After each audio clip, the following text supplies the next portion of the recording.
Telephone नीचे रखते हुए संध्या सोफे पर बैठ गई और आनंद के चिंतित मुख को देखने लगी। आनंद ने उसे बीनापुर की बातें सुनाई। वो बहुत परेशान था, लेकिन उसे आनंद का बर्ताव अच्छा ना लगा था और वो उसे भला बुरा कह रही थी। लेकिन टेलीफोन सुनते ही वो खिल उठी। आनंद ने पूछा, कौन था? हुमायूं भाई।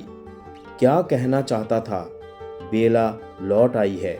संध्या की बात सुनकर आनंद के मुख पर प्रसन्नता की एक हल्की सी रेखा प्रकट हुई और सांत्वना की लंबी सांस लेते हुए वो कहने लगा, क्यों, मेरा अनुमान कैसा रहा? मैं ना कहता था कि वो अपने प्राणों से कोई भयानक खेल नहीं खेल सकती। ठीक है, किंतु कभी मानसिक स्थिति बिगड़ने से मानव भटक भी जाता है। मैं तो डर रही थी, कहीं क्रोध में किसी चोटी से कूदकर प्राण ना दे दे। आनंद ने बात पूरी करते हुए कहा, हाँ, आप स्त्री के मन को क्या समझें? संभव है मैं ना समझ पाऊं, किंतु बेला के मन को खूब जानता हूं। उसी समय बाहर एक गाड़ी रुकी और हुमायूं रुमाल से पसीना पोंछते हुए भीतर आया। दोनों लपककर उसकी ओर उत्सुकता पूर्वक नई खबर सुनने के लिए आगे बढ़े। वो गंभीर और उदास दिखाई दे रहा था। दोनों उसके दाएं बाएं आ बैठे और बेचैनी से उसे देखने लगे। हुमायूं वैसे ही मूर्ति बना बैठा रहा। कुशल तो है? दोनों ने एक साथ पूछा। हुमायूं ने कड़ी दृष्टि से दोनों को बारी बारी देखा और फिर जोर से हंसने लगा। दोनों आश्चर्य से उसे देखे जा रहे थे। हुमायूं ने एक हाथ आनंद के कंधे पर रखा और दूसरा संध्या के कंधे पर, फिर हंसने लगा। आखिर क्या बात है? आनंद ने उसकी हंसी काटते हुए पूछा। वो एकाएक चुप हो गया, जैसे किसी ने चढ़ी हुई पतंग की डोर काट डाली हो। हाँ भाई साहब, क्या बात है? संध्या ने प्रश्न को दोहराया। जीत आनंद की हुई। जिंदगी में आज पहली बार उसने अकल से काम लिया। कैसी जीत? आज तुमने दोस्त सही मायनों में बेला का दिल तोड़ा है, जिसकी तड़प से वो सख्त बेचैन है। आज उसे किसी चीज का होश नहीं। वो बेला जो हमेशा गर्व से गर्दन उठाकर कहती थी कि उसने झुकना नहीं सीखा, आज औंधी पड़ी अपनी हार पर आंसू बहा रही है। कुछ कहा उसने? जुबान से कुछ नहीं, पर ताड़ने वाले कयामत की नजर रखते हैं। ये कहकर हुमायूं फिर से हंसने लगा, जैसे आज वो आनंद पर बहुत प्रसन्न था।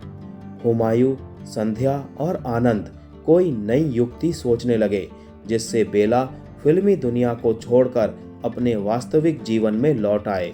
उसे डाह में जलाने की योजना अपना रंग ला रही थी। संध्या जानती थी कि वो स्वयं इस खेल में बेला की आंखों से गिर जाएगी, किंतु एक दिन उसे अपनी भूल तो सुधारनी ही होगी। दिन बीतते गए और बेला फिर से काम में लग गई। उसकी फिल्म समाप्त होने वाली थी। दिन रात शूटिंग का प्रोग्राम रहने लगा और वो एकाग्रचित अपना काम किए जा रही थी। अब वो आनंद को बिल्कुल भूलकर इस नई दुनिया में खो जाना चाहती थी। एक शाम शूटिंग के मध्य एकाएक बेला बेहोश होकर गिर पड़ी। हुमायूं उसे होश में लाकर घर ले आया। वो उसके मन की दशा को भली प्रकार समझता था। स्टूडियो के और लोग थकावट समझते, किंतु वो जानता था कि उसे कौन सा घुन खाए जा रहा है। इसीलिए वो कभी आनंद के विषय में बात न करता। 2 महीने की अथक मेहनत के बाद सपेरन की शूटिंग समाप्त हो गई। हुमायूं ने सेठ साहब से कह सुनकर बेला का पूरा हिसाब चुकता करवा दिया कि कहीं ऐसा ना हो कि फिल्म की असफलता के कारण उसे कुछ ना मिल पाए। बेला भी हुमायूं की सहानुभूति और उसके उपकारों तले दबी हुई हर बात उससे पूछ कर करती। यदि वो कोई कड़वी बात भी कह देता तो बुरा ना मानती। उसे विश्वास था कि हुमायूं ही केवल एक ऐसा व्यक्ति है जो उसकी भलाई चाहता है। शूटिंग समाप्त होने पर बेला के पास कोई काम ना रहा। हर समय अकेले बैठे रहने से उसके मस्तिष्क में कई प्रकार के विचार चक्कर काटने लगे। वो बेचैन रहने लगी। जब वो बैठी बैठी बहुत तंग आ जाती तो हुमायूं के यहाँ चली जाती। हुमायूं उसका पीला और उदास मुंह देखकर कुछ पूछना चाहता, पर कुछ सोचकर चुप रह जाता। वो हर समय यही प्रयत्न करता कि वो हंसे, खेले, प्रसन्न रहे। अवकाश की घड़ियां बिताने के लिए उसने हुमायूं से मेकअप का काम सीखना आरंभ कर दिया। हुमायूं जानता था कि उसे ठीक मार्ग पर लाने का यही समय है। अभी फिल्म एडिटिंग में है और रिलीज होते ही यदि ये सफल हो गई तो बेला के नाम के झंडे गड़ जाएंगे और प्रोड्यूसरों का जमघट लग जाएगा। बेला की कीमत की बोलियां लगेंगी और फिर उसे प्रसिद्धि के अवकाश से खींचकर धरती पर लाना बहुत कठिन होगा। एक दोपहर जब बाहर हल्की फुल्की बूंदाबांदी हो रही थी, हुमायूं बेला को अपने स्टूडियो में मेकअप सिखा रहा था। वो मिट्टी की एक मूर्ति पर सफेद दाढ़ी से बूढ़े का मेकअप करने में व्यस्त था। बेला की सांस फूली जा रही थी और वो बार बार हाथ उठाकर माथे पर आए पसीने को साड़ी के पल्लू से साफ करती। अचानक बाहर बादलों की भारी गरज हुई और बेला भय से कांप गई। हुमायूं उसे देखकर मुस्कुरा दिया और पूछने लगा, देखता हूँ आजकल तुम जरा घबराई सी रहने लगी हो। नहीं तो यूं ही जरा डर गई थी। दुनिया है ही ऐसी, जहां हर घड़ी बच बच कर चलना पड़ता है। और तुम तो आप रुक गए, ऐसा क्यों?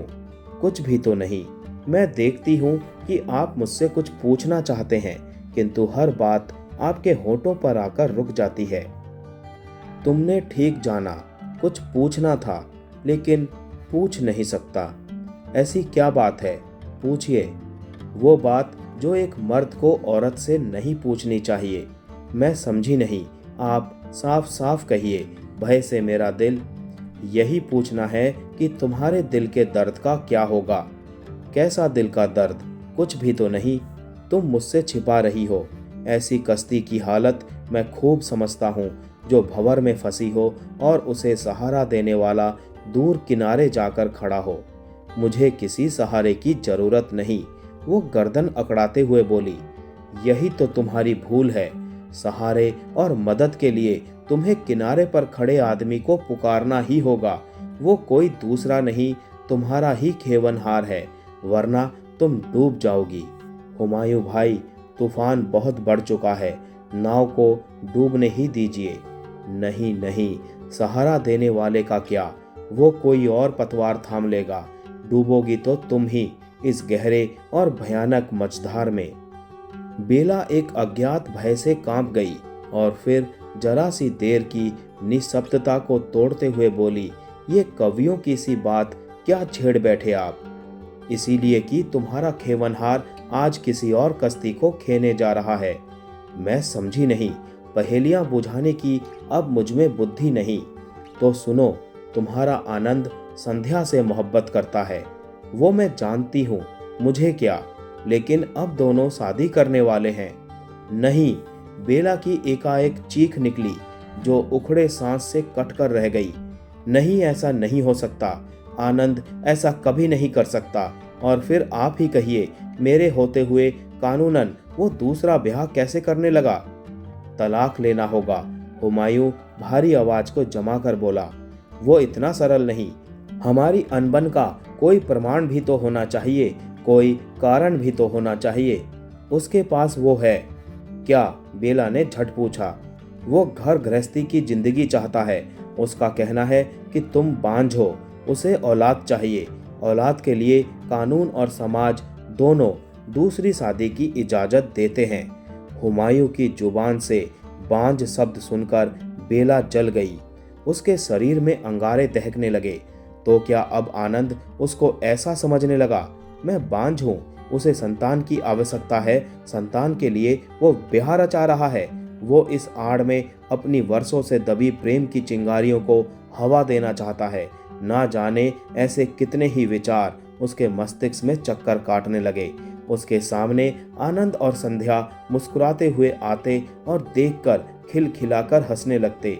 वो घृणा से दांत पीसने लगी। हुमायूं उसे अपनी उलझनों में खोया देखकर चुपचाप एक और पुस्तक लेकर बैठ गया। बेला हाथों में बूढ़े की दाढ़ी का मेकअप तार तार करने लगी। उसे कोई सुध न थी। उसका मस्तिष्क नीलकंठ में घूम रहा था, जहां आनंद और संध्या बैठे प्रेमालाप में मगन थे। मैं बांझ हूं? बार बार यह प्रश्न उसके मन में आता। उसके वश में होता तो अभी उसे खींचकर अपने यहाँ ले आती और उससे पूछती कि बांझ कौन है। चिंताएं जब सीमाएं उल्लंघ जाती है तो मस्तिष्क पर एक पागलपन सा छा जाता है, एक विकार सा।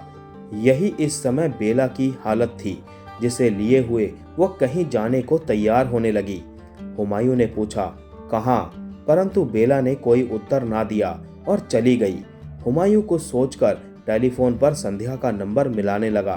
बेला गाड़ी को तेज चलाती नीलकंठ की ओर बढ़ने लगी। आज उसका पागलपन उसी सीमा पर पहुंच चुका था जहां किसी को सुध नहीं रहती।